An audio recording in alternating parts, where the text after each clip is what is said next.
Let's begin now.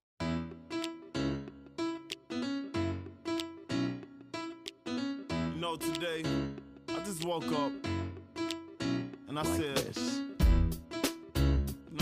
Instead of waiting on a good day, waiting around through ups and downs, waiting on something to happen, I just said, we're gonna have a good day, and all my homies gonna ride today. That's right. And all these mommies look fly today, and all we wanna do is get by today. Hey, we're gonna have a good day, and ain't nobody gotta cry today. Cause ain't nobody gonna die today. Save that drama for another day. Hey, we're gonna have a good day. Hairline fresh, new cologne on. Feeling so good, change the colors to my phone. Orange Kool-Aid, go good with Patron. Oh no, hell no, boy. Still my ringtone, free car wash. Had to clean up the Dodge. Give back when I can, just playing my part. Church folks had a fish fry, mustard, hot sauce, light bread, and French fries. Love for the big guy, hit the park. Boys showing off their hops, nappy roots on the radio. And you know what about last night, hit the big three. Bought some Air Force Ones, 4 tall tees, man, I love Yo, what is up? It is NFT Live. I'm sitting here with some good homies. We're about to have ourselves a good day. We're about to talk some NFTs. We're about to talk some Web3. We're about to drink some coffee. Thank you, Nappy Roots, for the intro. As we get started, we have a lot of things to touch on today. As we were building out the intro, the rundown, if you will, it just kept getting larger and larger, and it's going to lead to a good discussion. But like I said, I got two of the homies here in the house. Glad to be with you today here at home. Thank you guys for tuning in. Ronan, let's start with you, man. How you doing? Good, dude. Good, man. It's been a pretty good week. I got a little gift from GiftEd earlier this week that was pretty dope, man, and I appreciate that. Shout out to GiftEd for always thinking about the homie. So starts the week off right, man. NFT space is, it is what it is. It's always interesting. There's a lot of, I think like the big news for me that just continues to steamroll is like how much adoption we're seeing, right? Like, Dapper, obviously, you guys saw on the lineup. Dapper, Instagram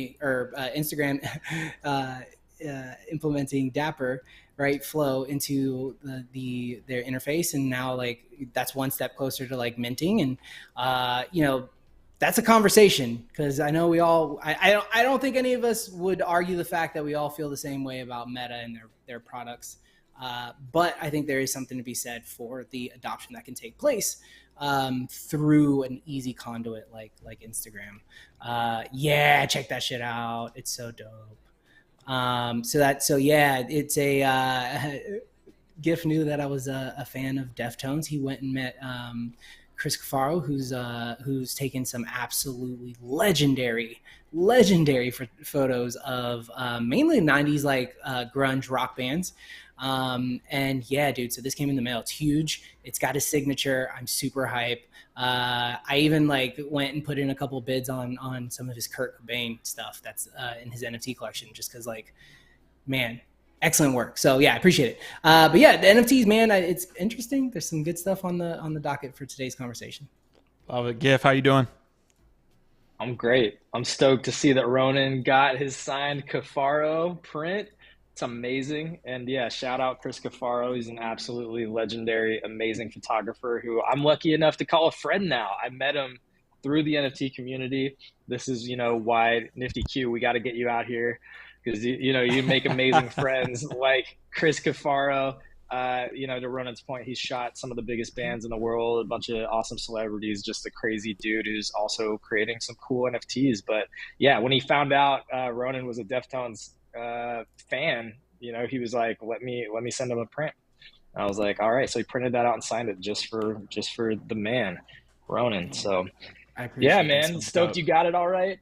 And other than that, I've been degenning on some Genuine Undead and the Rare Pepes still.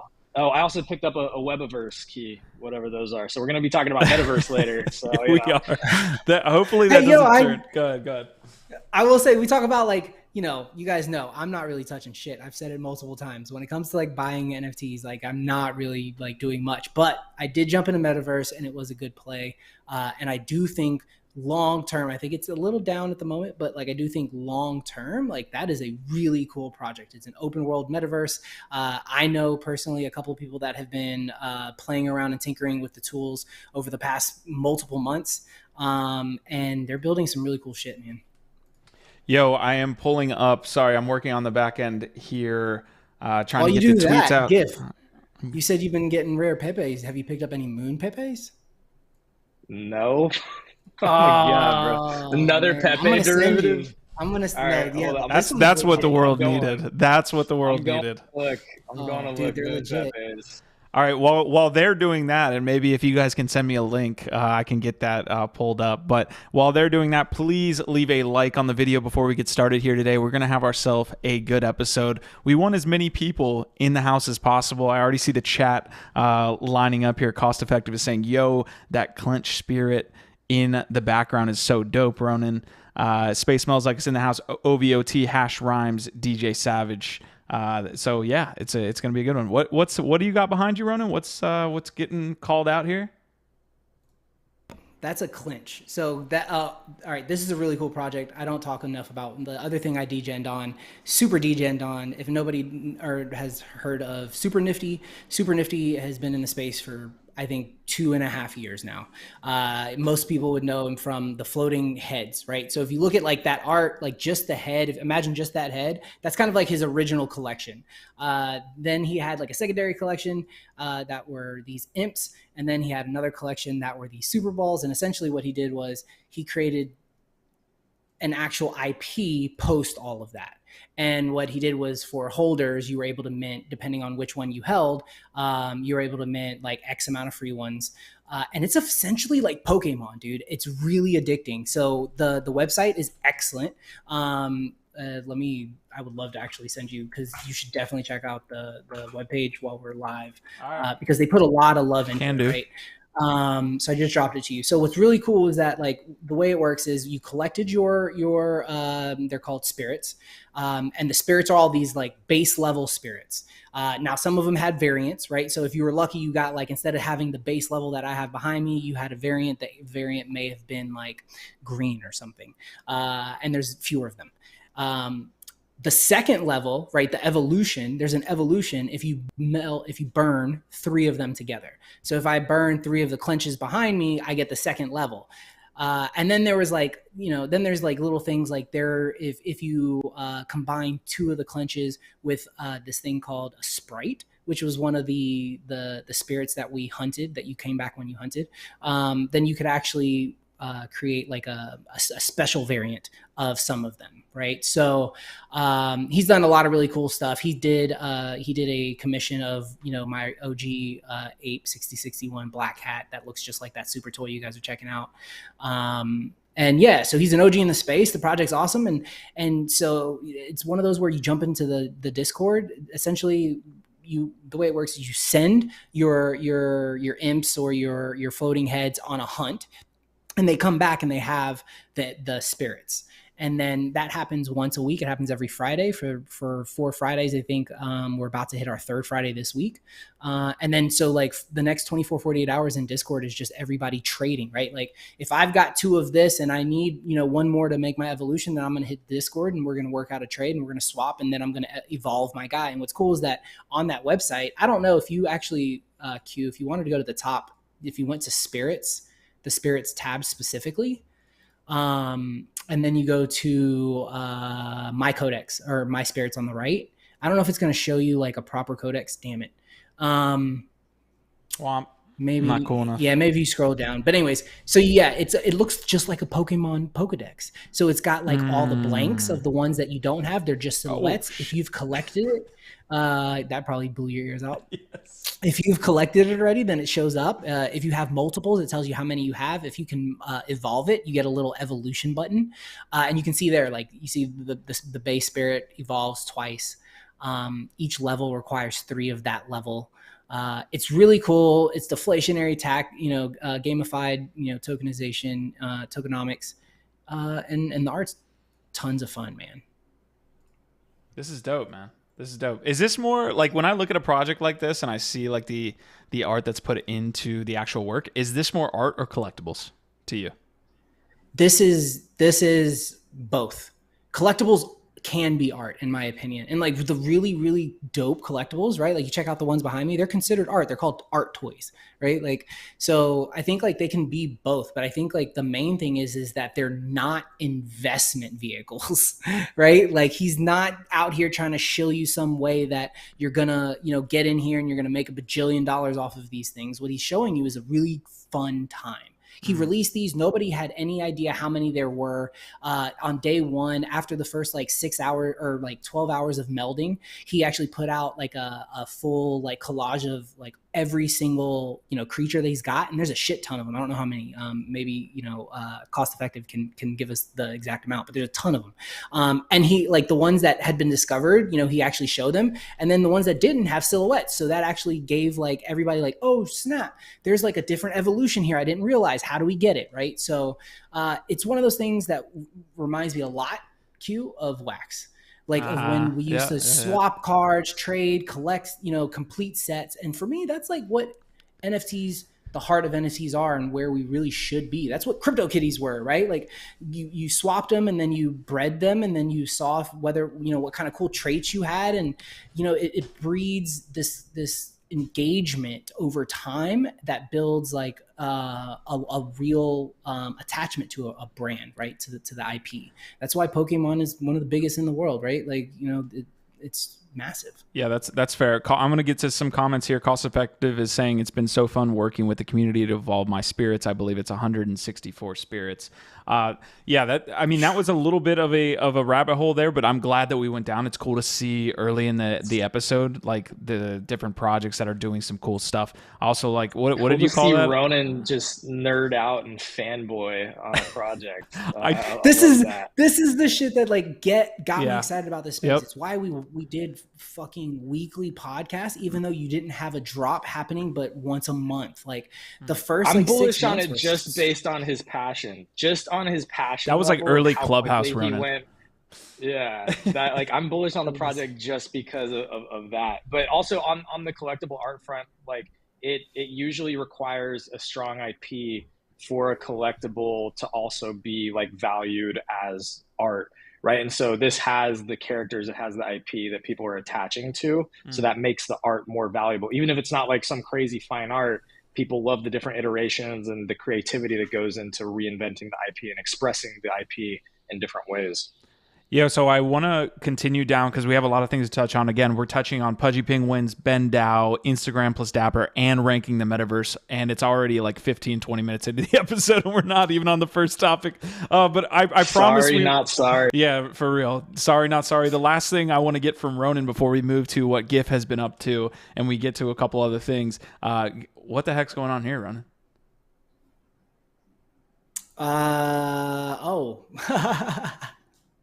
So if anybody is or knows of part of a community or whatever that is heavily rooted in storytelling, right? Lore building, universe building, they're like think cyber brokers, think how Moonrunners was executed, think Goblin Town, these ones that really are leaning into the storytelling aspect, into creating these entire to GIF's point just now.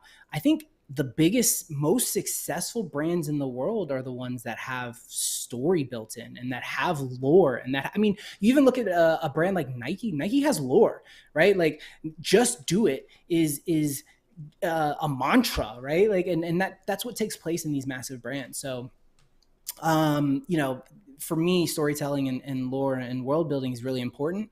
And so I'm not to, let the cat out of the bag just yet, but putting together something where we'd like to highlight those projects and how they are changing the experience for a community, and what that means for IP when the IP is spawned from the very, very beginning, right? A lot of people used to talk about, what if you got into Apple, or not Apple, but like Marvel early, right? Like, what if you actually got into Marvel, and not only were you into Marvel early when they issued the very first issue, but what if they asked you for your feedback and asked you what like you thought like fucking Superman should do next? Like, there's a lot to that. And then what if they asked you, yo, you like Spider-Man so much, and I saw this really passionate story that you wrote about this side character in the Spider-Man universe. How cool would it be if we created content out of that? Right. And being an IP holder, right? Like if I'm an ape, like I've got an ape, like if the apes were doing, TV shows, comic books, and you could pitch an idea and that idea could actually come to fruition, you're fostering that relationship more and more and more, and you are creating real value that goes beyond the monetary aspect of it, right? I love it, man. So we'll keep on a lookout, I guess, for a little bit more updates there. But something that happened this morning, something that we want to get into with GIF, Web3, the Morning Alpha Show. You've been hosting. I would love to, like 2 months. Is it 2 months now that you've been hosting that? So they had way longer. 4 months, maybe. I don't know. Yeah, man. Well, damn. Well, okay. So this Alpha Show, I feel like, has been picking up steam over the past, I would say, like 2 or 3 weeks. You had some like really good events. I loved the Metaverse episode. Speaking of Metaverses, we'll talk about it later. But I love the Metaverse episode where you had the Crypto Voxels people with a lot of the other Metaverse projects in the space. Anyways, tell us what went down, I guess, this morning, as well as what you got planned with Nifty Castle. Yeah, I appreciate all that. That was an amazing episode, by the way. Like we were able to get Crypto Voxels, or Voxels, excuse me, Metamundo, Spatial, Super World, and like 1 or 2 others all in the same room to talk about interoperability and how we are building together this larger ecosystem, and instead of just being in these silos, how do you break those down and kind of work for the betterment of the whole space, which is a really rare thing. These companies aren't really talking to each other much. They're generally competitors, but we were able to get them on one show, which was amazing. This morning we were talking about Web 2 versus Web 3 marketing. So we have different topics, sometimes different special guests. Tomorrow we're actually bringing on Chiptos X. I'm really excited about that. So yeah, we do deep dives, educational stuff, and we just have a really heckin' good time with it. It's a lot of fun, and we do it Monday through Thursday. But yeah, man. Also, this is part of what we announced today. This is actually happening today. So this is alpha right now. Feature 3 Founders Pass is dropping today, and what you're showing right there is they announced that Nifty Castle is a content partner, which is huge for us. That means DBs, WitchyGF, and to Ronan's point about storytelling, Ronan, I'd love to talk to you more about the Planet Interrobang and all the fun characters that we're developing there and all the lore behind those projects, right? But that's why we're getting to partner with Feature. They're creating the first blockchain-enabled streaming device. So this is literally at the bleeding edge of entertainment and technology and blockchain. It's the first streaming device that is fully blockchain-enabled for gaming, for NFTs, for community. All these different tools are going to be built into a little like kind of Roku, Apple TV. And so the Founders Pass that's minting today lets you get that for a discounted rate, plus a bunch of other benefits within that ecosystem. So this is super exciting. I'm super proud of, Nifty Castle and everything that we're doing there. And the fact that we are partnering with, companies and projects like this is huge. Love it, man. Yeah, this looks like a really dope, like physical product too. Really well laid out website. So what does the mint actually get you for this piece here? Oh my gosh. Am I putting you on the spot? Yeah, no, but give me 2 seconds, and I can tell you because I have it right here. The beginnings of these episodes are like off the cuff, so if y'all at home just put up with that, okay? Yeah, so limited edition Founders Pass gets you first delivery of the Feature 3 GPU-enabled device. Early access to claim your Feature 3 identity and username, exclusive airdrops and claims from the Feature 3 Spotlight artists, which they're partnering with some big people. Like the same execution team behind this is the same people behind Huxley. So they've got like massive talent and executional experience on this team. So, and the artists that they're going to be partnering with are going to be huge. So you get exclusive airdrops and claims from Spotlight artists, Founders merch and apparel in collaboration with Feature 3 artists, so limited edition stuff. Priority allow list for all Feature original project mints. Don't even know how many they're going to be doing, but maybe a lot. VIP access to IRL events, community-led decision-making, exclusive access to behind-the-scenes content, and friends and family pass for discounted public sales. So all of that comes with the limited edition Founders passes that are dropping today. Love it. Yo, what a fantastic job you guys are doing. I appreciate the professionalism here. just like showing off products, but not just showing off products, knowing what they do, going into them, just the entire gamut. We're You in think this we've shit, been bro. around for a while? You think so? Yo, I appreciate y'all being around for the start of this episode. We just pressed live probably 15 minutes ago. I promise we will get to the stories. Last piece here on the community that we have, or community updates that we have. We were on last night playing a little Blankos. Ronan, I don't know if you remember Blankos, but we were all up in the Blankos metaverse last night. Also League of Legends. Thank you for that gif. But we were playing some Blankos. We were playing some Fall Guys. We're doing this game night stream once a week at this point with a member of the community, Pudgy. These have been super fun. It was cool to be in Blankos. We could probably like go into a little bit more on Blankos, but I think we have a bunch of stories to get to today.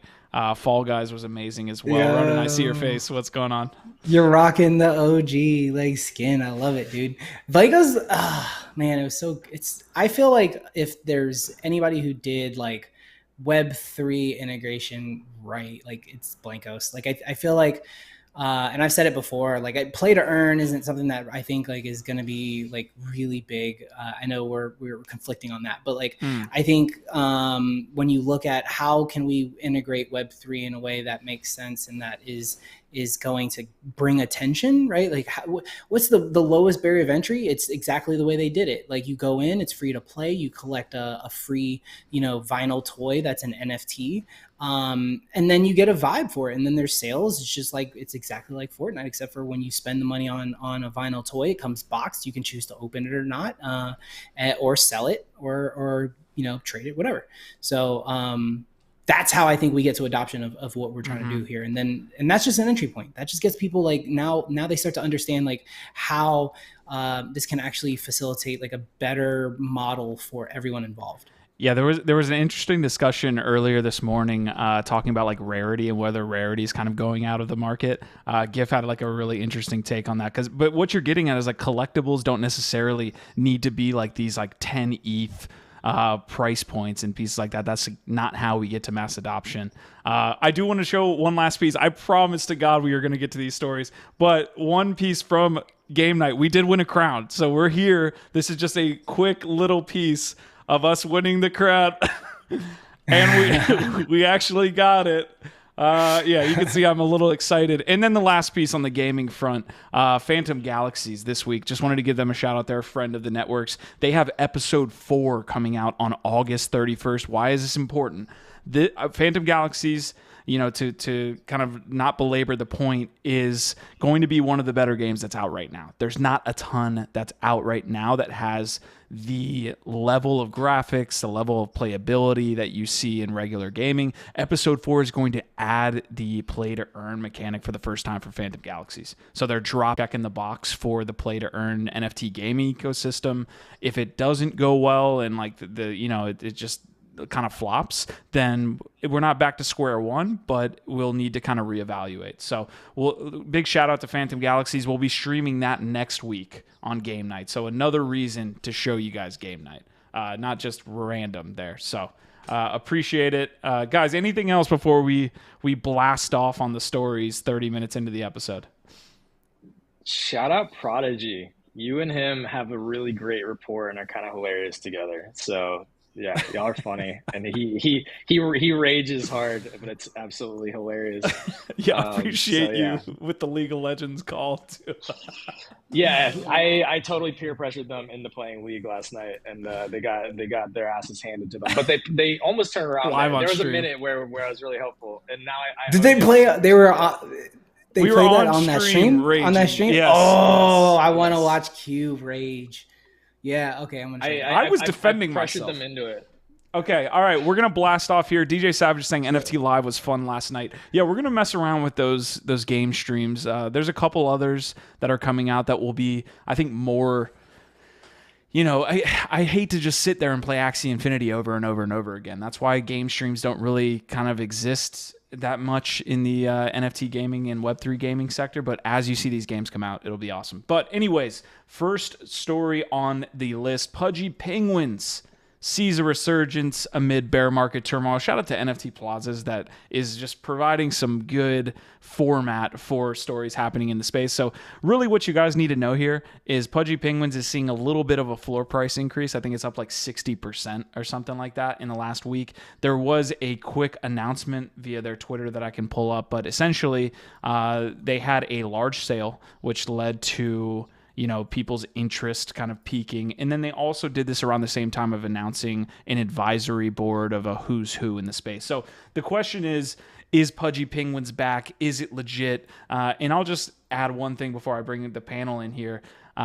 400 ETH sales, it pains me to even be talking about on this network. And I'm not saying it like if something is worth 400 ETH or whatever. It's the fact that this is clearly some type of wash trading event to get us to even talk about it on NFT Live.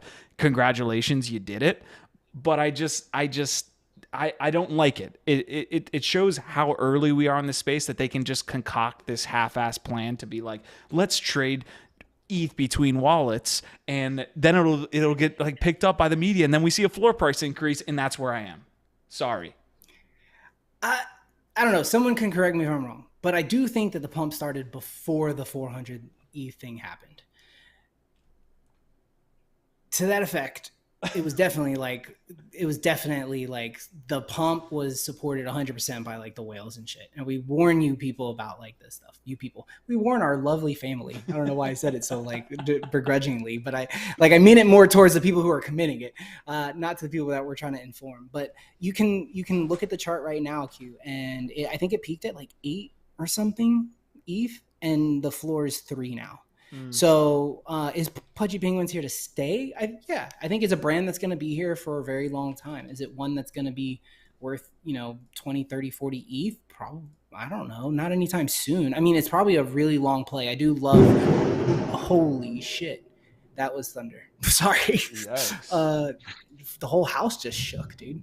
Anyway, storms rolling in. So if I get disconnected, you guys know why.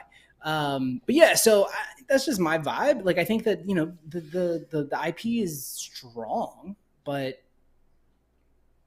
400 ETH, man.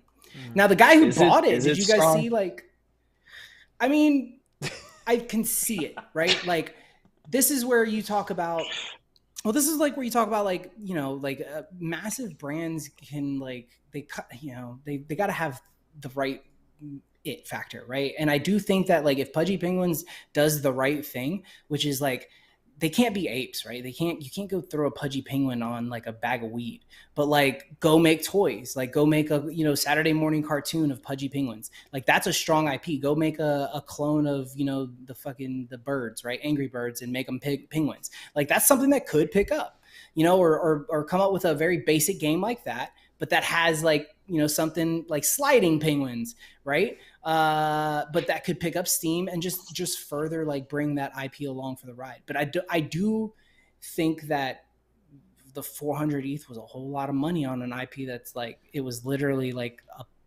I mean, for lack of a better term, pump and dump. What do you think? Yeah.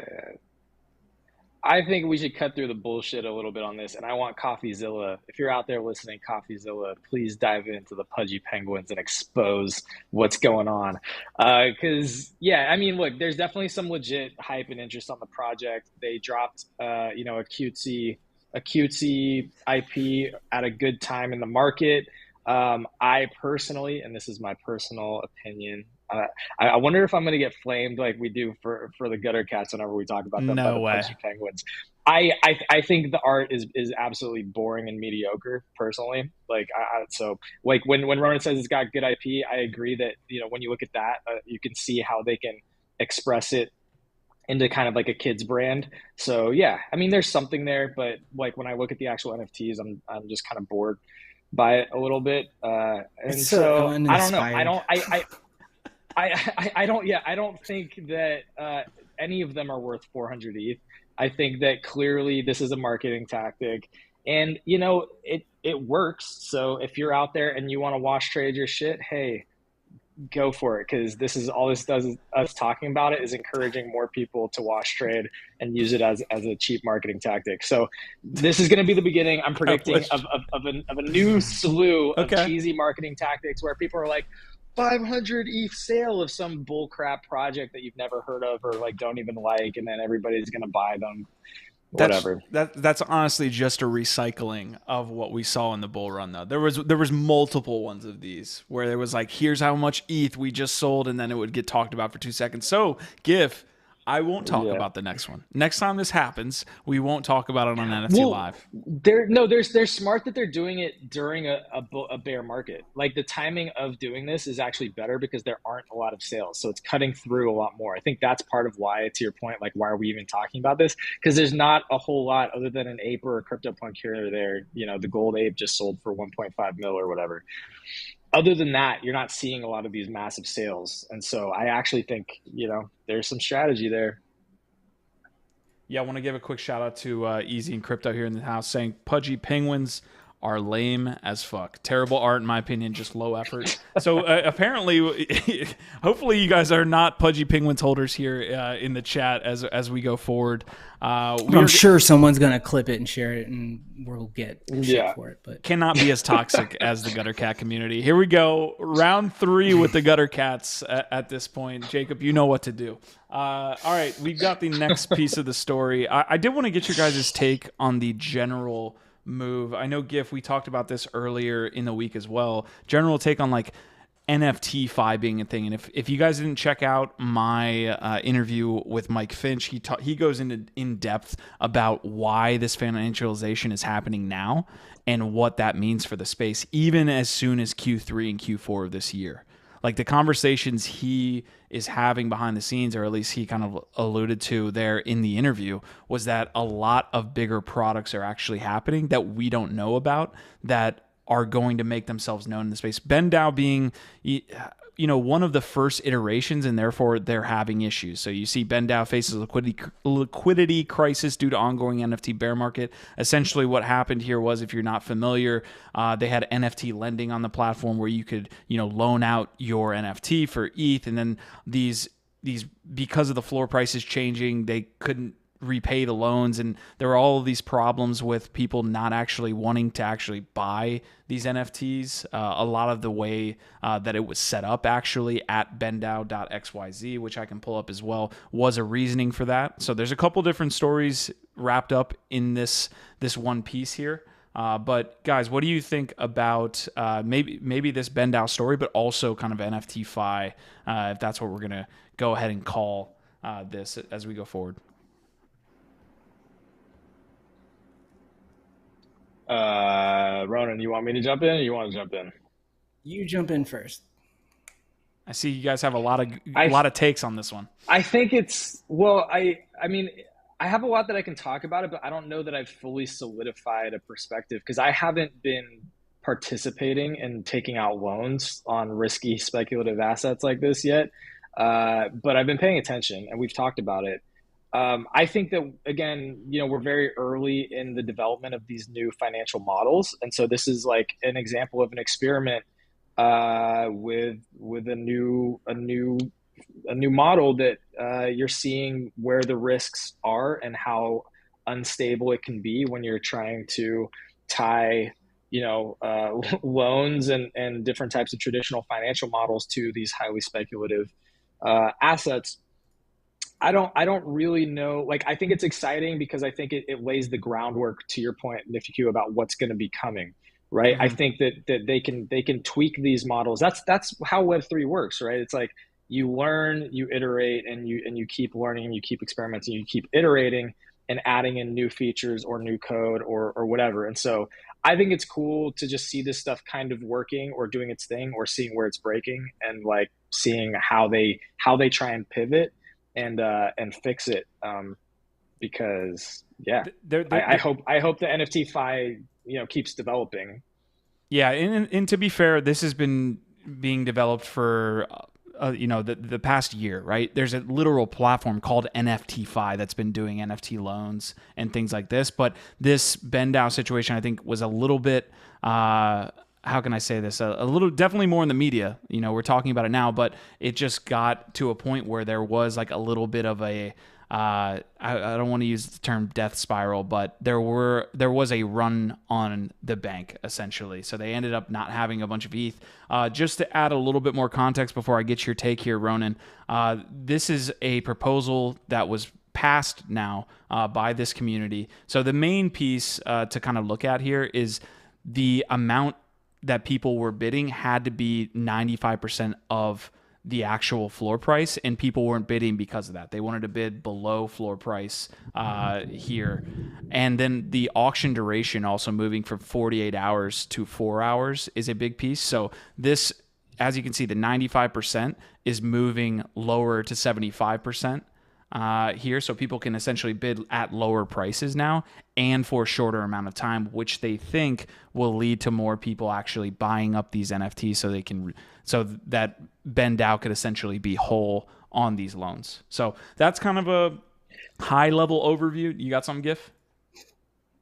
Well, yeah, I mean, this is what's so interesting is they're tweaking it to account for the different variabilities, specifically the non-fungibility of NFTs, right? So it's like understanding that like not all apes or not all whatevers are going to be the same and valued the same. And there's going to be a lot of variability in terms of how people are going to want to bid and value these things. How do we account for that? And that's some of the answers.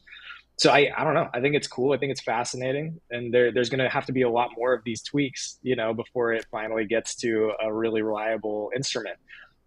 Agreed. Ronan, what you got?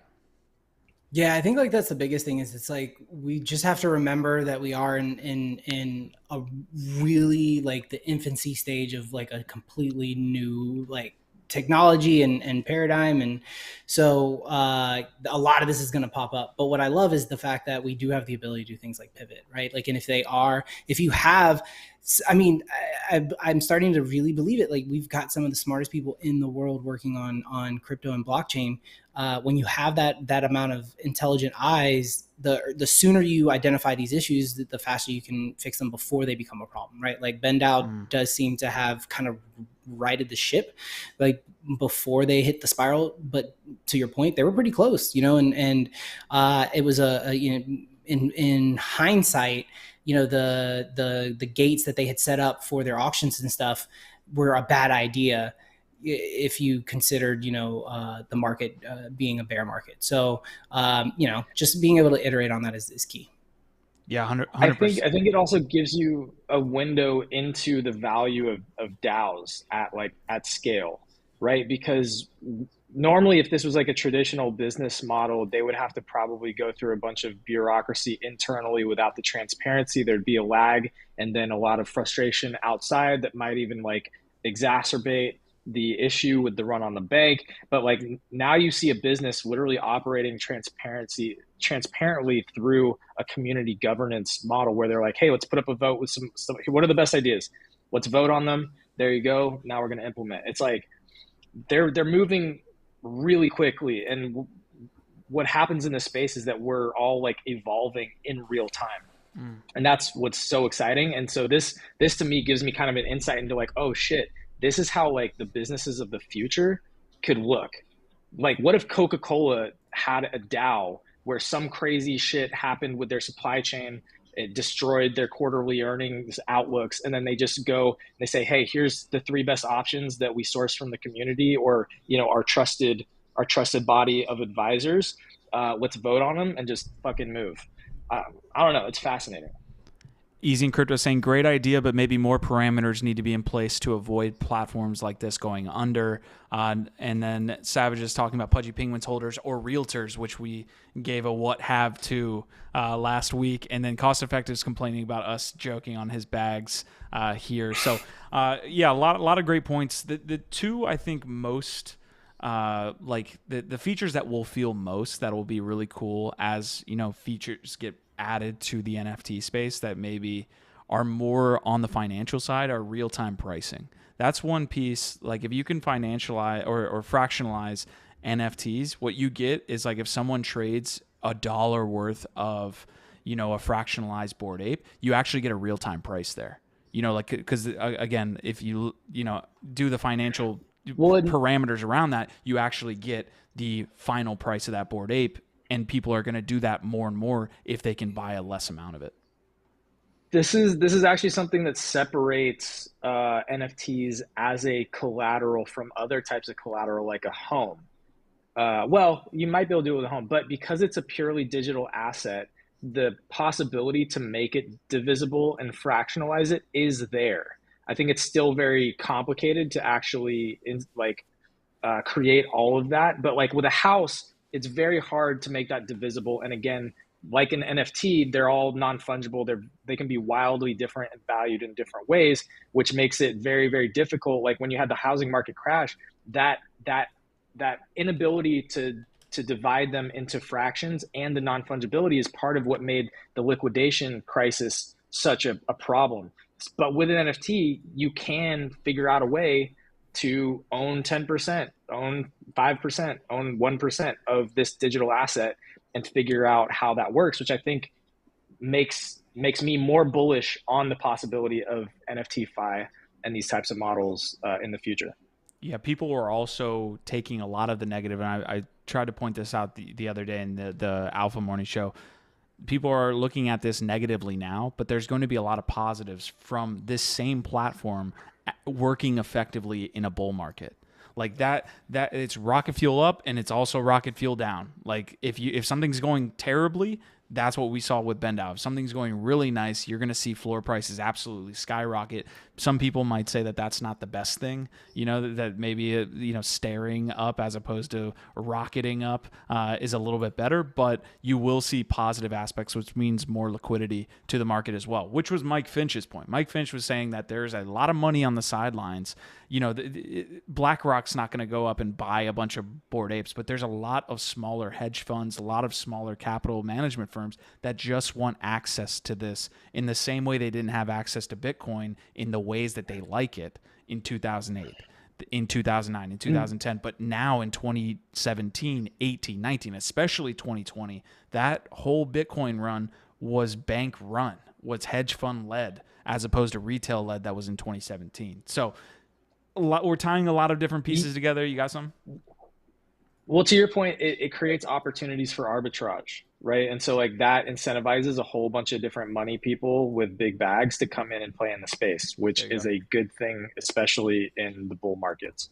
Exactly. All right. So we're talking big things. I love trying to figure out segues. I actually love seeing GIF try to GIF segues are incredibly hard because he's got guys like Craig Nygaard, like absolutely like making like a derailment of epic proportions every 5 minutes. So the segues are tougher. This one's a great segue. We're talking about big products or big banks. Let's talk about big brands and bigger companies. We're going to hit Instagram and Dapper. Ronan, I know you wanted to talk about this and how, larger brands are getting into the space, but how that kind of affects us. I don't know. We could take it wherever you want. I got some links to pull up as well. You let me know. Yeah, I just think that it's like one of those things that's constantly coming up, especially in Twitter, where you've got the people who are super blockchain. I don't know what you would say, like maxis, I guess. I don't really know how to put it. But they want it to. They think that we can live in a world where brands aren't going to utilize the tech. Where there's not going to be some time of incentivization of the technology, where it's not going to be integrated in all types of levels. Look, just what was it? A couple of days ago, Starbucks came out and said, "Hey, guess what? In the next 30 or 60 days or something, we're rolling out NFT awards in our app." Right? So that's a move, and you're going to see more and more and more and more and more of it. And the conversation that popped up earlier on Twitter was essentially Dapper's the devil for facilitating the integration of blockchain in the app. And my pushback in that conversation is, well, yeah, I agree. Instagram and Meta are the devil, and I definitely don't want to facilitate and push any of them further that they're, I guess, what they're trying to do. But at the same time, Instagram's the largest platform in the world when it comes to photography, hands down. It is going to introduce people to the technology in a way that is going to break down some of their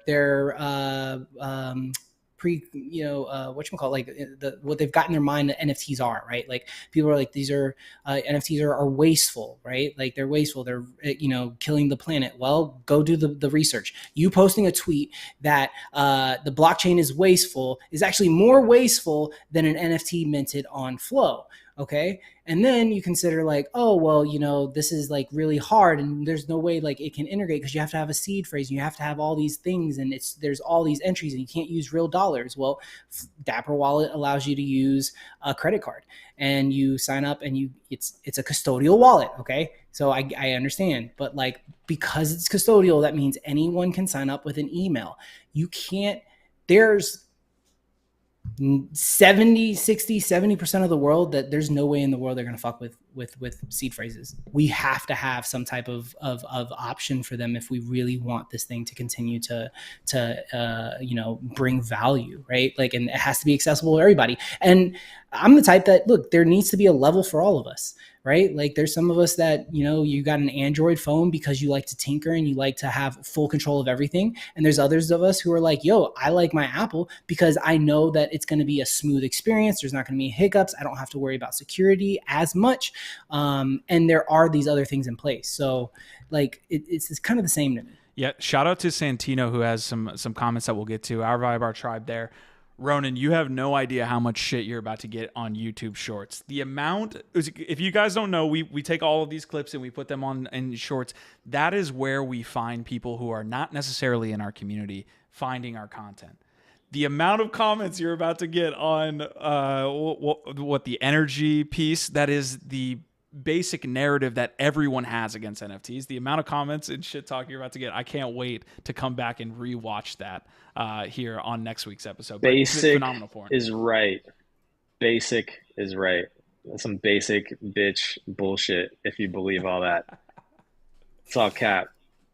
Love it. Gift, did you have any extra points here on the Instagram Dapper? I love Flow and what they're doing as well. I think they're very, I hate to like, man, I don't hate this. I think Wax and Flow are going about it in probably a way that we're going to see NFTs look here in the next 2 to 3 years. So I just like those platforms. So I'm not going to shit talk them. I actually like what they're doing. I think Ronan covered a lot, and we've talked about this before, so I don't want to sound like a broken record. But here's the thing. Instagram and Meta are the biggest social networks in the world. Instagram specifically is the largest community of creators, artists, and brands that has ever existed. So this is one of the biggest opportunities to mainstream and onboard new people into the ecosystem that has ever happened, right? Like bringing on Instagram is literally one of the potential biggest catalysts, if they do it right, to bring a whole influx of new users into the NFT space.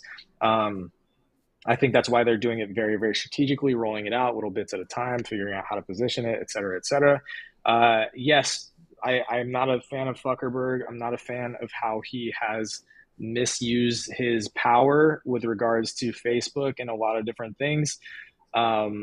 However, it's important for the space. It's going to happen anyway. Somebody's got to do it, et cetera, et cetera, et cetera, blah, blah, blah. But the other part that actually makes me excited about it is the fact that they're integrating with Ethereum, Flow, Solana, and Matic, right? They could, again, like they could have just said, hey, here's our meta coin, here's our own coin, which I think they were trying to do at one point. And I think it just didn't pick up. Yeah. So they could have just said, fuck everybody, use our coin on our platforms for everything. That would have been, to me, the really dystopian scenario here, if the only way to, integrate with NFTs natively into any of Meta's platforms or experiences was using their own coin. And maybe they're going to build that way, but at least right now they are working with Ethereum and, the ones I just named. Any final thoughts there, Ronan?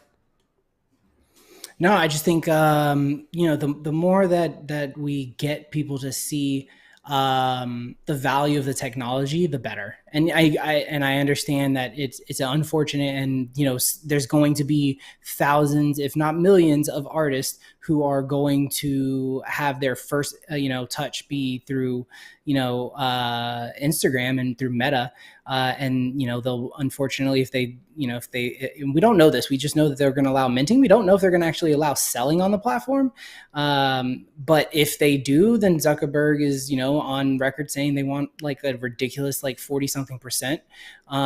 That's unfortunate, but for me, that's where we have to be bigger advocates of doing it the right way. And now once they're interested, once artists are like, yo, I can make money off of my art just for selling the stuff that I do at night for fun that I used to post to Instagram because I wanted likes, I can actually make money. But I want to make more of it. Then they're going to start down the rabbit hole of where can I go and where can I get more, right? Like, where can I be a little more free of the system? Again, it's not for everybody. It's hard work for an artist to go learn how to mint a fucking piece on Ethereum, or mint a collection, or what is rarity and how does it work and why does scarcity mean anything, right? Like, there's a lot, but an Instagram artist who knows that he posts a piece and he gets routinely 20, 30, 50, 80,000 likes on a piece, and all these people saying they wish they, could throw it up on their wall or own it. Well, now he can integrate the sales process through his Instagram post and sell it and make a little money. And if it's $500 out of 1,000 that the sale was, that's $500 more than he had. And we're still facilitating creators getting paid for their creations versus just the platform taking all of the money, right? Doing it for the likes is bullshit. Yeah, exactly. That's not the future. And I really believe that. I think the future is doing it for the money. Like, I'm going to create content, and the platforms that my content is on will hopefully be paying me directly, like, because of the content. And we're getting, I don't know how much you guys know, but what is it, Pinata? And there's another one that just announced it like 2 days ago, but like real, honest, token gated content, like a video that is hosted, on IPFS that you can't even access unless you own the NFT, right? Like, that's step one in creators owning their content on the internet, because now combine that with, I don't know, AI, right? Now combine that with AI where I can put, tell my AI, tell the back end to search for every copy of this, piece of art that's on the internet, and let me know, like, where it's at and who posted it. And eventually, like, that's where I see this tech going in 20 or 30 years, right? Like, giving us that power, like me saying, you know what, I don't want you to have access to this photo, boom, and revoke that shit because I'm the owner, I'm the one who created it, or whatever. Like, obviously there's a lot of nuance there, but things that make sense, and giving us more power as creators to capture the value that we create for these fucking platforms. Well, and that's one of the other potential big upsides to this, is that it does have the potential to truly empower a lot of artists and creators out there and give them more opportunities, more tools to monetize their craft, their content, and what they do. I think it's interesting what you just said about actually having truly decentralized platforms coming up where you can own your content. Because what that says to me is that if we can get behind those, then in the future, maybe, Instagram, Facebook, or any of these others that try and be gatekeepers and take too much of the pie are just going to be relegated to being top funnel, marketing platforms for the main content that's on other platforms, right? So people are already doing this with OnlyFans and Patreon, where they basically just use TikTok and Instagram to funnel people to their real content, to the token gated content. I don't know. It's cool. Guys, we are deep in a pretty heady discussion here. Appreciate you guys showing up here today. Prodigy saying OVOT. If you guys heard any Discord piece there in the background, that was all him. So DJ Savage says, right-click, save, modify picture slightly, and save. Now is that my version? ? I don't know if anybody wants to take that. The other one, okay, you got it? Go ahead, Ronan. No, I was gonna say good question, but I think like that's why like I always have to stop myself, because some people start instantly going, well, how's that gonna work? Because here's the nuances. Like as soon as I said that thing about like being able to take it back instantly, I think like that's not a good idea, because if I sell something, I don't want the person who sold it to me to be able to take something back, right? But like there's nuance. So I'm just saying, like, I do think that there's a world where we can use the technology that we're creating, and the fact that all this shit, the ownership of these things live on the blockchain. I don't know. We talked about this like 2 weeks ago. If you look on Instagram and someone, or Twitter, sorry, if someone posts my ape's picture anywhere on Instagram, you click that picture through their website and it's going to bring up the NFT information and show you that I'm the one who owns it. So imagine like what the next iteration and what the next layer of that is, right? Like if we can continue to build tools like that, that can identify our like owned works anywhere on the internet. Like that's really kind of mind blowing the first time it happened. That is mind blowing, and it also just made me think of an example use case that I could totally see.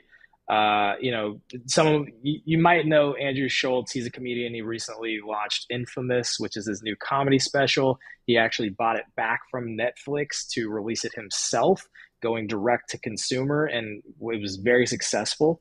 And I think one of his biggest marketing, he does all of his marketing through YouTube and Instagram. Instagram is a big marketing tool for him, but you could imagine how once Instagram has fully integrated NFTs, he could have basically just sold the Access Pass, NFT through Instagram as a digital collectible that you buy with a credit card, cost you $25 or whatever, and then that's the token that gates you to go watch his special, because that's basically what he did without an NFT. Token gated it, you bought it during a limited window, and then you got the special. So now you could do that with an NFT and token gate it that way.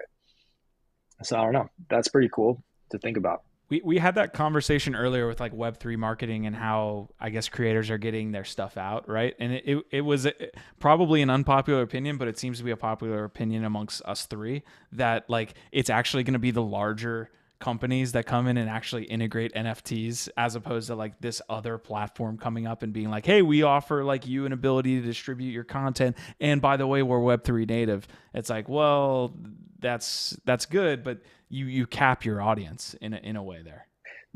Yeah, they have the built-in audience and the network effect, right? That's why it's like nobody can do for the space what Instagram could potentially do for the space, because they've got, a billion plus users, and again, the largest creator and brand community in the world. You can't replicate that overnight, right? That's the power of it. We seem to be at this like colonizer to native like conversation. And again, like I think I've brought this up before, and Gifts made sure to like keep me on track with like saying we're not trying to like say that this is exactly like that, but it seems like a lot of the native Web3 people are split on this point that Ronan brought up, is that are these larger brands, doing it, not saying doing it the right way, but almost like complaining that they're actually doing this. But there's also the point of like, well, if Instagram does this, maybe more people will understand and start to get involved in these things like NFTs and Web3. So it seems to be coming to a head, specifically, interestingly enough, in a bear market. But well, there's not like, as much as we all want to dream about there being this like fully decentralized utopia, like the chance of that ever actually happening is impossible. There will be some fully decentralized areas of all of this, but like to your point, Nifty Q, about people not, or was it Ronan, saying people aren't like, so many people in the world aren't going to be fucking with seed phrases. So many of them aren't going to want to fuck with crypto or blockchain at all, right? Like, but they're still going to have utilities and be they're going to want to participate in this ecosystem in some kind of way, right? So we have to just understand that like there's going to be a mix of all these different things. Yes, I think we should fight for as much decentralization as we possibly can. We should fight for the values of the Web3 space. And as crypto natives, the people that have been in it, the creators who are building, and fighting for these new paradigms, really wanting to create something new and different from the Web2 space, there is always that threat that we are just going to like capitulate and recreate some of the broken systems and models that have created the inequity and all the problems that we see in the Web2 space. That's always an issue. And that's why, organizing and finding ways to constructively fight back or protect our community and our values and have our own places are important. But we can't just believe that like, it's just going to be the way that we want it to be. Very, very eloquently put. I think we're done on this topic. I think that was a really good bow on that topic. Appreciate you bringing that one to our attention as well and talking through that. I think that was probably the best one that we had of all these stories. We do have one last story. That is the shit show. That is Rate My Metaverse. Now we are at that is, I wasn't talking to shit show being GIF. Rate My Metaverse here. Now, look. I am a shit show, though. That's fine. We're at an hour, folks. So, Ronan, I know, like, if we're running up on your time, that let us know. But we do have a Rate My Metaverse segment. Now, if you're here for NFT Live, we appreciate you. Please leave a like. Please leave a sub. We talk about NFT news all week. We got different creators on the channel. It's just an awesome time. This is not necessarily part of that NFT Live show because we've seen it go off the rails multiple times, even though it's the thumbnail to this week's episode. So if we want to attempt this is how we're going to do it. You let me know, and the first ones coming onto the screen aren't necessarily in rank. Just let me know, and in chat, please let me know as well, what metaverses should be on this list. Because even at that point, I feel like there is an argument. Some people are like, that's not a metaverse. It needs to be more than just like a single instance. It needs to be open world and all these different things. So please rate my metaverse. Tell me which ones need to be on this list. I will pull them on and we will get this done. Don't expect a finished, completely nice product like we have here with Rate My Bags, though. Oh, Ronnie, I'm about to throw a grenade into the room before we even start. What's the Two things. One, well, I'll ask this one first.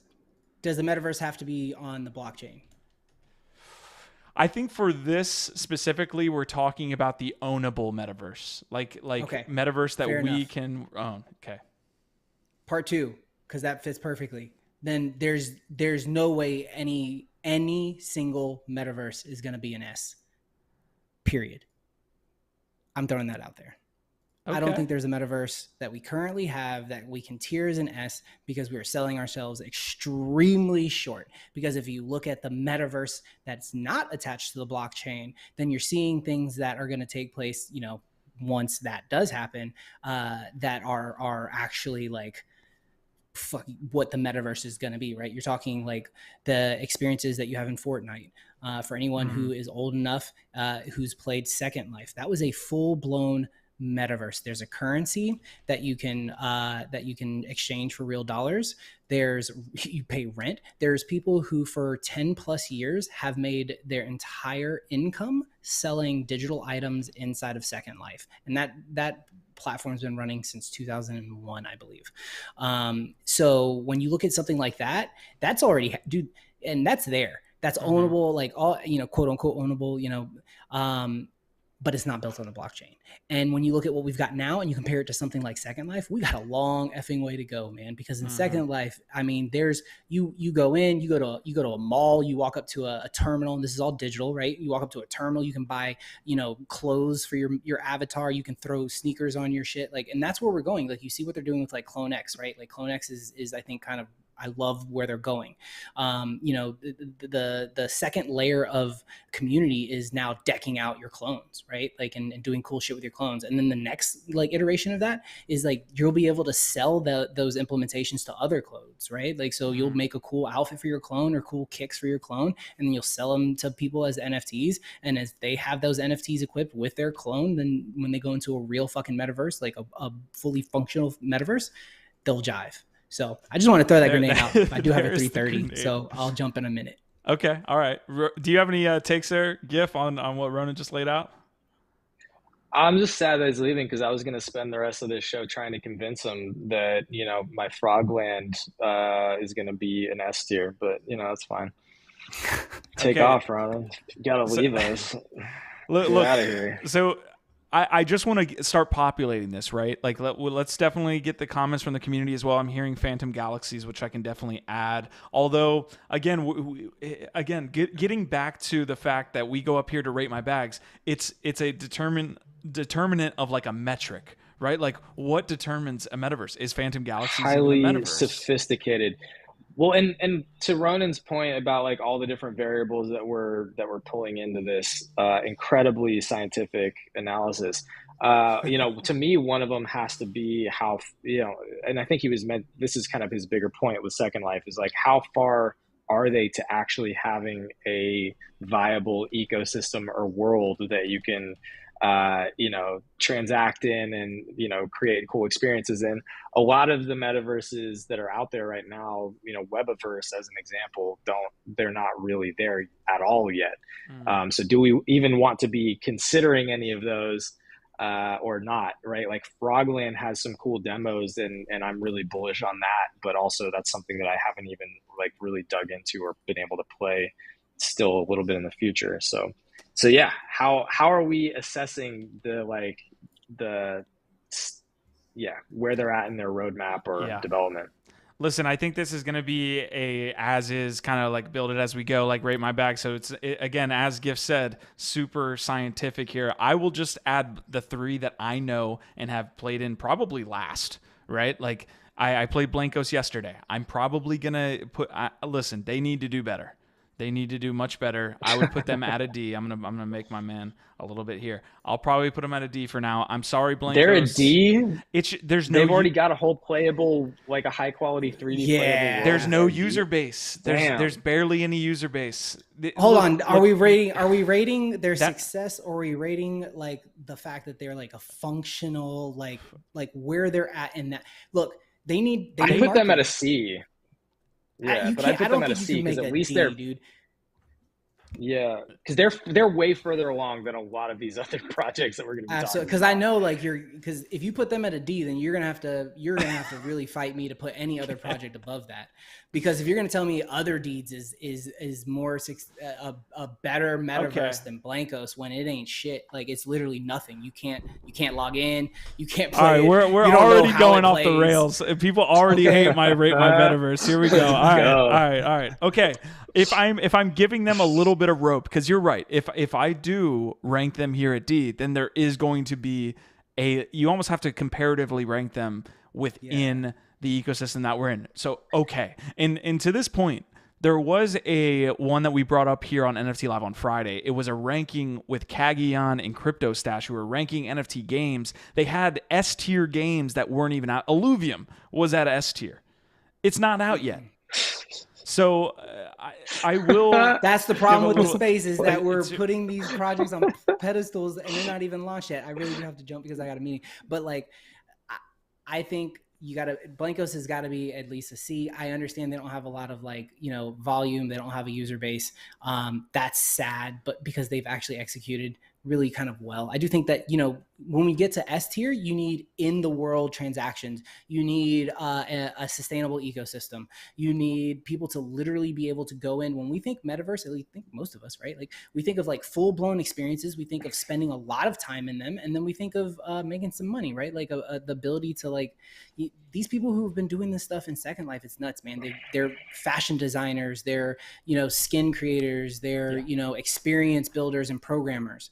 So there's something about that, man. We got a long way to go. We are not comparing the metaverse that we're creating here in Web3 to the other shows. That is almost futile in my opinion. So I do agree, guys. Please leave a like. If Ronan has to leave here, go ahead, Gif. Well, I was gonna say, you better get out of here before your moon Pepe gives me a friggin' aneurysm, bro. Things like flashing at me, just dude, my moon gonna give me a migraine over here. All right, guys. I appreciate you guys. I love you, bro. You got to give us a good one.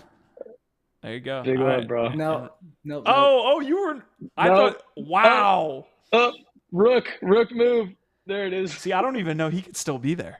Because he looked like he was frozen. Really good at holding completely still without blinking for elongated periods of time. That is a skill that Ronan has. If he turned and looked, that's true. I mean, he's still there holding this pose.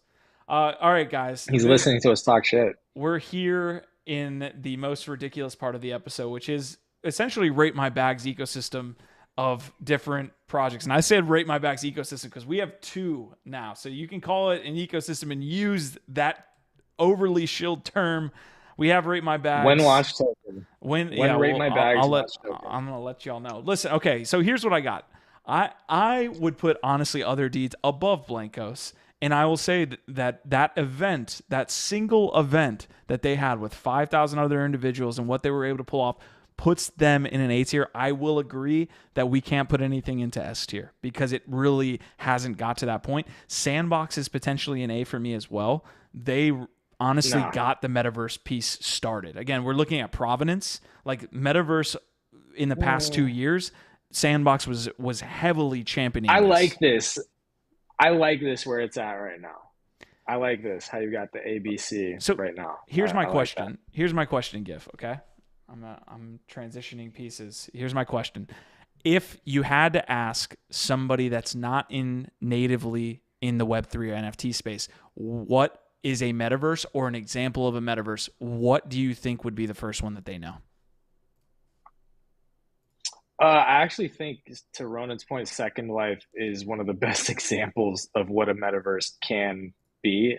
It's a virtual world, right, where your digital life is the focus and more of a priority than your physical being, where you can live and interact and transact and experience, etc. It's a cop out. I mean, it's you're not putting Web3. No. I think right now that is one of the best examples of what the metaverse is going to look like and what a lot of people think it is. But like metaverse doesn't necessarily have anything to do with Web3 or blockchain tech. Blockchain tech is just one of the underlying layers that you can build into it to provide different utilities like ownership, right? So yeah, again, to me, like we can get into my whole opinions about what the metaverse actually is. We conflate metaverse with these different virtual worlds, and that's fine. That's what we're doing here, and we're having a good time with it. I do think other side, as far as a Web3 enabled crypto native metaverse goes, is probably one of the leading and best examples, because that shit is hi-fi. It's super high quality, has a ton of different utilities already planned. It's got its own token, et cetera, et cetera, et cetera. That's why, again, I do like it at an A. But yeah, like beyond that, like I don't think there's any really, really great examples. Sandbox is solid, but like, if again, like people are going to get pissed because I'm shitting on their bags or whatever. But like when I look at Sandbox experiences, like I don't really have any interest in hanging out in there. Like it feels like Minecraft, 2.0 or something. Here's another one. Decentraland, Yep. kind of the same way. Like Voxels feels a little bit better to me, but even that, like I don't like spending a lot of time in there personally right now too. Like I want to see high quality gaming level graphics. That's what is going to encourage me to want to explore and spend a lot more time in there. And so that's why, again, something like an Other Side feels like it's going in that direction. Yeah, I'm not trying to shit on these. I'm just giving my honest opinion that like I don't see myself spending an inordinate amount of time or investing a whole lot of energy when the graphics aren't even that cool or impressive. Okay. Got it. Okay, so let me get to some of the comments, and we'll kind of come back to those comments, because a lot of good ones. I mean, the whole point about, again, and when I say metaverse, I do mean the ownable metaverse. I think that's a very, at least within this Rate My Bag segment, like when I'm talking metaverse, you need to have assets that are owned by the individuals. Other than that, it's an application. It's an application game that when that application goes away, you don't actually own it. Now we're going down a fast rabbit hole. That's an assumed qualifier, but that's an assumed qualifier not to a lot of for people. The sake of this show. Not to a lot of people. That's fair. That's a lot of people, at least in the NFT degen collector space. Yeah, you're right. I'm here for the show. So, all right. Phantom Galaxies is being thrown out there again by Prodigy. CERN is saying, great show, by the way. Cheers. Easy and Crypto saying, smash the like, lads. And CERN is saying, good point. It will take some time. I think talking about, again, nice cup show there. Asmodai saying, I'm with Ronan. Asmodai is also bringing up On Cyber is a gallery metaverse. Is On Cyber making the cut for this list? Well, I don't know. So you tell me, Q. Okay, I don't think you actually own those. That's not real estate. But I mean, it's Web3 enabled and capable to an extent, because you can put your NFTs in, they integrate into it. So you tell me, man. I don't know. So you're saying they don't have native NFT Thank you, assets. whoever that was. They don't have native. I don't remember who you just said. That was Asmodai. They just made my point. They just not made my point for me, though.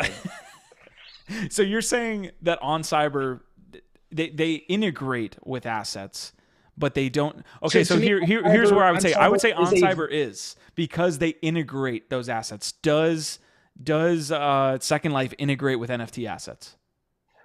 But also, to your other definition, you said it has to be on chain, and OnCyber is not on chain, really. But they those integrate assets that galleries are. Right. But also, again, this is just using the blockchain as a layer to provide different utilities, which was my point. And so, you know what? I don't know. I feel like it's getting high and mighty, OnCyber folks. is a virtual world. OnCyber is a virtual world that to me is a part of the larger metaverse. So I think OnCyber absolutely is an example of a metaverse virtual world.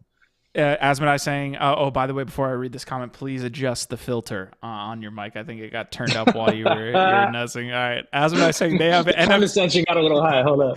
They have NFT gallery, Right. multi-layer, and portal tech link galleries. OnCyber is on chain. OnCyber is on chain.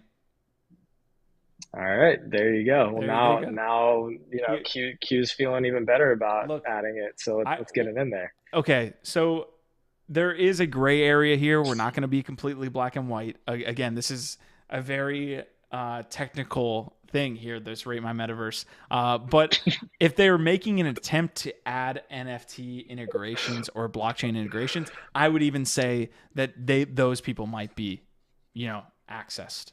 Bro, I love how heated this shit gets. This is Rate My Bags is the best.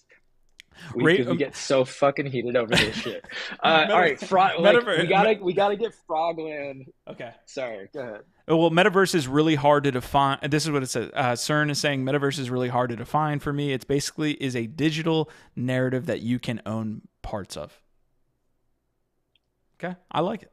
I mean, that's an interesting definition. Yeah, I haven't heard that one, but that makes sense. That's a cool definition for sure. That condescension filter is firing on all cylinders, folks.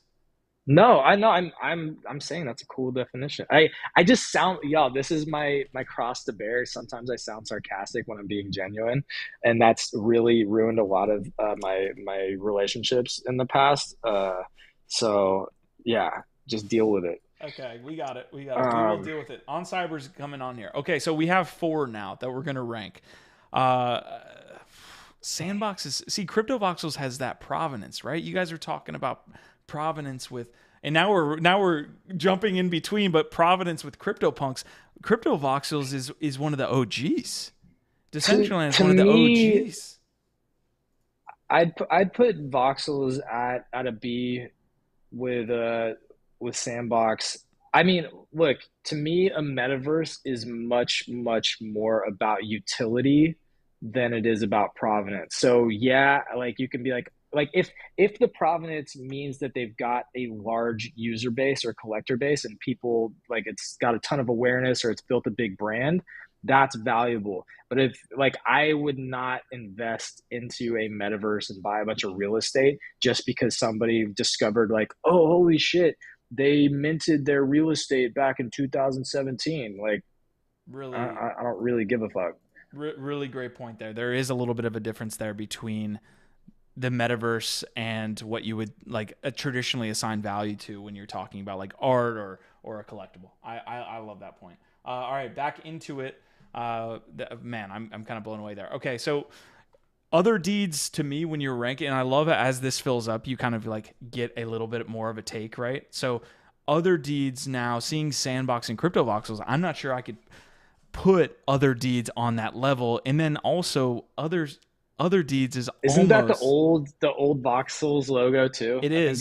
Just well, I like the Voxels. Okay, well, I like the old logo. Okay. Provenance. Oh, okay. And are you a Provenance maxi? You search CryptoVoxels logo, and you also try to put on a show at the same time, and then you can comment. Okay, Mr. GIF Dead. Search Voxels logo. It's not even called CryptoVoxels anymore. My condescension filter's broken, dude. I'm sorry. I keep trying to turn it down. It's broken. It keeps going up by itself. I would love to get some rankings here. So what we have here is the other side. We have Sandbox, CryptoVoxels, Blankos, OnCyber, Decentraland, and Phantom Galaxies, which is essentially out now, but the episode here, episode 4, is adding that play to earn token mechanic. There's definitely a couple others that we're completely blanking on. Please let us know. Monaverse, Frogland. Okay, this is the 5th time Gift that has said Frogland, so by law I'm supposed to be putting this on the screen. Let's see. The strict laws of Rate My Bag compel you. Is this the logo for Frogland with like trees on it? Is this Frogland? Yeah, that'll work. Okay. I think. Get a better logo. I mean, you might just want to use like the NFT for it, but that's okay with fine. that. We'll just use that for now. Is this the frog? Yeah, just use a yeah. There you go. Okay. Man, he's stoned as shit, or he had a bad fine. night. Maybe he's hungover. That's fine. Some of us are dealing with that. All right, here we go. Okay, so we got Frogland. Where does Frogland belong on this list? I'm gonna rate Decentraland at B, just because they still have a lot of things going on. They're very much in that sandbox. I feel like Sandbox, Voxels, and Decentraland are the three. Yeah, they're kind of there together. Yes. They each have. Yeah, well, does Voxels have other than the real estate, they don't have a coin, which I think is a differentiator, right? Because both Sandbox and Decentraland have a successful. Yeah. True. Coin. Yeah, those are like top 100 tokens as well, or like in and around those. Yeah. Want to get some more comments coming through, guys. Drop some ratings if you have any. Here's interesting that's coming up, GIF. We're rating these almost, at least how they are right now, in terms of users. That's what it looks like right now. And OnCyber's not being listed yet, but if you look at this, it's like, well, you saw a ton of Isn't users. there a correlation? Isn't there a correlation between the user base and the quality? It's fair. Yeah, some people would agree with that. Some people wouldn't. Like OnCyber doesn't even really take that into account, right? It's not really about the amount of users. I would put Frogland at a C for now because they haven't really launched, but the quality of what they've been showing and what they're doing so far is really, really high. Solid community building there too. Frogland, you got to pay this guy. This guy's absolutely putting out for you guys. You got to. Wait, I thought we were playing Pump My Bags, bro. Isn't that the game that we're playing? No, it's Rate My Metaverse. No, the art is the actual tokens for the real estate that they recently launched are super high quality too. They're really, really cool. Okay. So they're putting a lot of effort into everything that they do. OnCyber would be a B or a C for me. I don't know which one necessarily. All right, we'll leave that one up to the community. Yeah. B or C for OnCyber, and then Phantom Galaxies I'll put down here at C. The one reason I will put them down here at C is because I don't feel like anybody right now on this list deserves a D. I feel like that's kind of like, hey, you're kind of doing this either incorrectly or you really, really have a far way to go. The Phantom Galaxies actually has that game that it's not some like roadmap. We're going to release it in XYZ. It's great graphics and it has the lore associated with it. They're building that out. So I would put that at kind of like an in development, which I think C is becoming as well. Yeah. I mean, there's probably a bunch of other like D level ones that we could add if we wanted. I won't name names. Okay, I have the 20 best metaverse platforms. I just looked this up on Google, guys. This could potentially be like really bad, but we will see. Okay, so Hypernation, or Sandbox. Could be the most legit. Yeah. Okay, so Star Atlas, I wouldn't say. Is Roblox? Well, again, this is where it gets, the concept of a metaverse, I think, is much bigger than, we want to box it into because we're focused on the NFTs and the blockchain part of it. But who's we, Jeff? who's boxing? Who's boxing? I said we because we're all part of this thing together. Q, you're not alone. You're not alone. The Rate My Bag segments are probably my favorite part of NFT Live. So anyways, guys, if you're just tuning in, we're on a Rate My Metaverse segment here. Hit the like button. Hit the like button. If you're here, what are you doing? Hit the like button. Let's go. We appreciate you guys for tuning in. Let me know where we need to be putting OnCyber on a B or a C on this list. Let me flash it really quick, and then I will be getting an Axie Infinity logo here as well. So Axie Infinity does have a I was metaverse. I was gonna ask about them. They aren't they more of a play to earn game? And then if we're going down that route, there's probably a bunch of play to earn games because yeah, like I think we've already got one game on here. Well, here's Um, another question. I mean, other side is kind of a game. It's probably more of a game than a metaverse. I don't think that that's the focus or how they build it at all. So like other than seeing, when you went into the first trip and you kind of like battled Dakota with your friends or whatever, um like I will say I that's don't not know. I how. don't feel Go ahead. like I just don't feel like the way that it's being built or build or the primary utility is play to earn. Like I haven't seen that anywhere. Whereas there are a bunch of games that are like billing the headline is this is a play to earn, right? I think they're going about it in a better way than most play to earn games, which I think the idea here for those people that are in the NFT game space is stop calling it a play to earn game to start because it's completely been bastardized. Like Axie Infinity took that, ran with it, and completely died by that sword and kind of brought up the space. Like we got adoption, right? Like ebbs and flows of adoption. We saw adoption in this last cycle, but games aren't going to be called play to earn games in this next cycle. So the other side, actually, I would argue that a lot of people in the NFT game side of it see other side as the game. Like literally Arc Legger, who's a fantastic member of the Bored Ape community, created H1. I always fuck up the game that he was on that led to PUBG, that led to Fortnite, that led basically the battle royale that you see. He was on the team that created that. He says like other side is the flagship game that we will be pointing to. So there's So then where do we differentiate or draw the line? Because we could just pack this full of a whole bunch of different play to earn games probably then. it's fair. So The line between game and metaverse, like I'll give you an example: RuneScape and World of Warcraft. I think it might be the open world aspect of it. And again, we're getting into semantics here, but if there's an open world, there can be also a social aspect to an open world. Like people have gotten married in World of Warcraft. That to me feels like more of a metaverse-esque. It feels like it's a so amazing. Why haven't I had been invited to a WoW wedding? Like where my homies at throwing these WoW weddings? I feel I like want to go to one. games that are instances or single player are maybe less of a metaverse than, in my mind, than games that are open world and therefore have a more social mechanic to them, like we saw in the other side stream. What kind of gift do you bring to a WoW wedding? Obviously, gold. Gifts That's of what I gold want to know. and frank and what am I? Myrrh and frankincense. So, Did you just quote the Bible? yeah. Did we just go? Let's talk. Is the Bible a metaverse? Okay, we're completely here. I need to get these last ones in here, but I will. The Bible could be a metaverse, bro.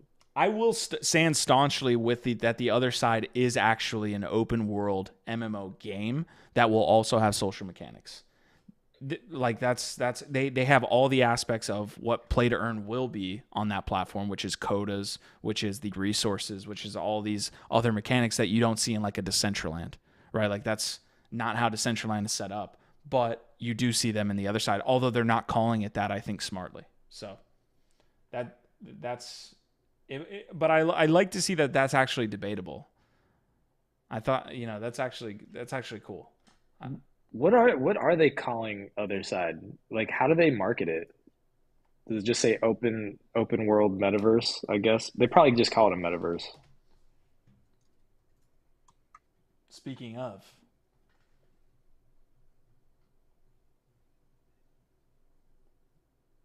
here we go. Other Side is a gamified, interoperable metaverse currently under development. The game blends mechanics from massive multiplayer online role-playing games and Web3-enabled virtual worlds. Think of it as a meta RPG where the players own the world, your NFTs can become playable characters, and thousands can play together in real time. There's a little bit of metrics in there that we could take for our our metaverse rating system. We're getting better all the time, y'all. Thanks for bearing with us. This is, it's a highly sophisticated algorithm that we're putting together, and we just take all these different data points, your input included, right? All of the data points that you're sending in the chat go into this larger Rate My Bags algorithm that's just getting so sophisticated. That's how we get these highly accurate rankings. I actually just got like all the comments at once. I am so sorry. I don't understand what happened here. It says Alluvium S tier. No, let's not do it. Somnium at B. I'm getting a Somnium at B. I'm okay with that. Somnium space? No. Oh, Somnium. Okay, sorry. Yeah, go ahead. Yeah, Somnium space, right? Yeah, I actually don't know enough about them to know if they're a B or a C. So if somebody out there feels strongly that they're a B, then let's go with that. Again, they're perfecting the algorithm for us. This input is important. It's very important. Don Sun is giving some great input. Hi, guys. Hello, Don Sun. Welcome to the Rate My Bag segment here. I'm going to pull this up on the screen as well as take some others. Alien Worlds is a click to earn as well as a DAO, and thus Metaverse. Tricky. I agree. Sandbox is a metaverse of games. Holy shit. We're getting heady here, and Cerns is saying, "I'll go bird." All right, so we have 2 on the list that we need to get here. I will go ahead and put On Cyber. I can't argue for or against On Cyber, or sorry, not On Cyber. Somnium Space. It needs to be on this list. But you think On Cyber needs to be a B? I think it's a B or a C. I would probably put it at C myself, okay. but it's kind of up there. I think it has quite large adoption, and it also has provided quite a bit of utility, and it's probably been used more than Sandbox has at this point. So I don't know. You could make an argument for it at a B. Okay. But at the risk of just shitting on Axie Infinity completely, which I don't think we need to be doing, I'm also going to put... I mean, Axie Infinity has enough users to be in a higher tier, but to your point, Giffen, I think it was a good one, right? Like, we don't need to be, like, putting all of these games on here that essentially have, like, an open... We don't need to, like, go that far. You know what I mean? Axie Infinity, I think, it has a ton of users, and they have a lot of people in a little bit more of an open world setting. I haven't used Axie again. That would be another reason I don't want to be like completely shilling or going against them. So I would be interested in the chat's take too. Or if you're here after the episode's live, put it in the comments what you guys think. Ronan is just not liking any of our ratings right now. Like, he is just upset with how we're rating things. So I apologize, to Ronan for clearly just being awful at this segment. Your disapproval is felt, Ronan. What do you think led to him putting that face on there? Like, what was going through Ronan's mind that he was like, I'm actually going to put a sad face? What were we talking about?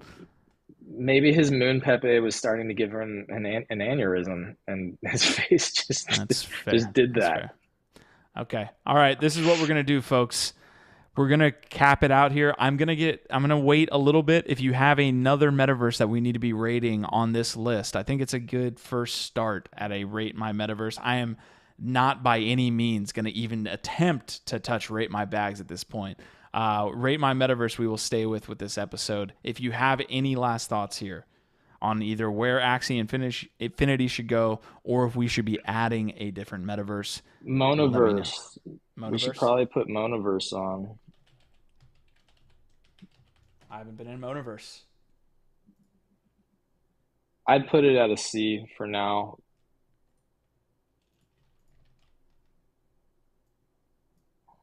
I'm okay with that. I need to spend more time in Mona too, but I think it's pretty similar to like On Cyber. What would it take for something in this list to be rated at an S? To be fully functional and valuable and have actual DAUs, like actual users consistently. I also think it should have its own economy and token, right? I think other side is going to be an S once it's fully operational, because that's going to be the gold. That's going to be the gold standard for all this shit, I think, right? Feels that way. It does feel that way. I think Sandbox is a little bit bigger than we're giving it credit for on the front lines of making a metaverse known. When was the last time that you spent time in Sandbox? I'm not. Look, when is the last time that I No, bought just be Bitcoin? honest. Just be honest. When's the last time I bought Bitcoin? I'm not going to shit on Bitcoin. That's not what we're talking about, Q. False equivalency. When was the last time you spent time in Sandbox, Q? It has been a long time, but I own Sandbox land. Are we talking months? Are we talking years? How long? 6 months. 6 months. And last time that you were in there, how long did you spend in there, and what did you do? I was actually building LADZ City in the Sandbox with Crypto Buffalo the last time I was in there. So that's so you're building something, and you spent some time in there, and then you haven't returned in over 6 months. So if the utility and the playability isn't there, like this is why I don't rate Sandbox that highly, because I just and part of it's personal and subjective. Like sometimes that does, it does kind of change the algorithm a little bit, but we're just being fully transparent here, y'all. Like, but I personally don't find Sandbox that interesting, and it just, I don't know. Like they've got a lot of big brands in there, and they've got an economy. Exactly. They've got a lot of the foundational parts. They do, and I get that, and they've got like a lot of quality experiences that are being built in there. But it's so hard for me to see myself spending a lot of time in there. When is the last time that you've been in the Sandbox? Like over a year. What did maybe you do a year the plus. last time you were in there? Just like ran around for a little bit and then just like got out. Like I would challenge you to jump into the Sandbox again and see what it's like for season 3. All right. And that's a fair challenge, because that's a fair challenge. And so I will, and maybe we'll bump it up on the next segment of Rate My Bags. Bam! Rate My Metaverse edition. There. Oh, I actually like that. We're changing the name, folks. As when I was saying, I played season 1, 2, and season 3 starts today. Q's room is still the casting couch. Thank you for that. Just recalled Wilder World. Wilder World here. So a lot of great comments coming through, especially casting couch comments. I always appreciate that. Thank you. I put so much work into this that I appreciate you guys shitting on me for it. Thank you. We gotta wrap up the show so Q can get to his real 9-to-5 day job as a Pawn Star producer. Yes, check out my OnlyFans. It's in the description. Also, once you pass or are near and around the description, there is a like button. You can leave a like for the one last time here. We are headed out. This is the last look that we're gonna get here, guys, for Rate My Metaverse, the first edition of Rate My Bags Metaverse edition. Anyways, I completely fucked that up. I like what we put on the table here. We will do another Rate My Metaverse here relatively shortly. We'll definitely have this be a consistent piece here on the channel. But thank you guys so much for tuning in. If you're here afterwards, please leave a comment on what you liked from that Rate My Metaverse segment. If we missed, or if you think that there needs to be another Metaverse added, please do so as well. I do have another casting couch piece to get to, so we got to wrap this up. Gif, what do you got? Just tell us how we fucked up. Tell us how we're wrong in the comments. That's what we want to know. That's all. But no, our vibe, our tribe, y'all. It's been awesome. I've had a great time hanging out with you as always, Q and the lads, and this was fun. So let's do it again. All right. Yo, catch GIF tomorrow, the last episode of the week on what the Web3 Alpha Show, Morning Alpha Show. We are going to get out of here. Thank you so much for tuning in today, guys. We'll see you next time.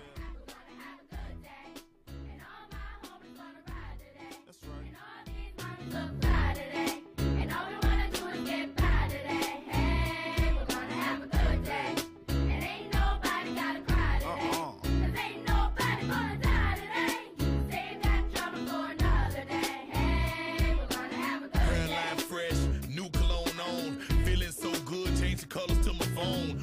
Orange Kool-Aid go good with Patron. Oh no, hell no. had to clean up the Dodge. Give back when I can, just playing my part. Church folks had a fish fry, mustard, hot sauce, light bread, French fries. Love for the big guy, hit the park. Boys showing off the hops, nappy roots on the radio. And you know what about last night, hit the pick 3. Bought some Air Force Ones, 4 tall tees. Man, I'm loving BG.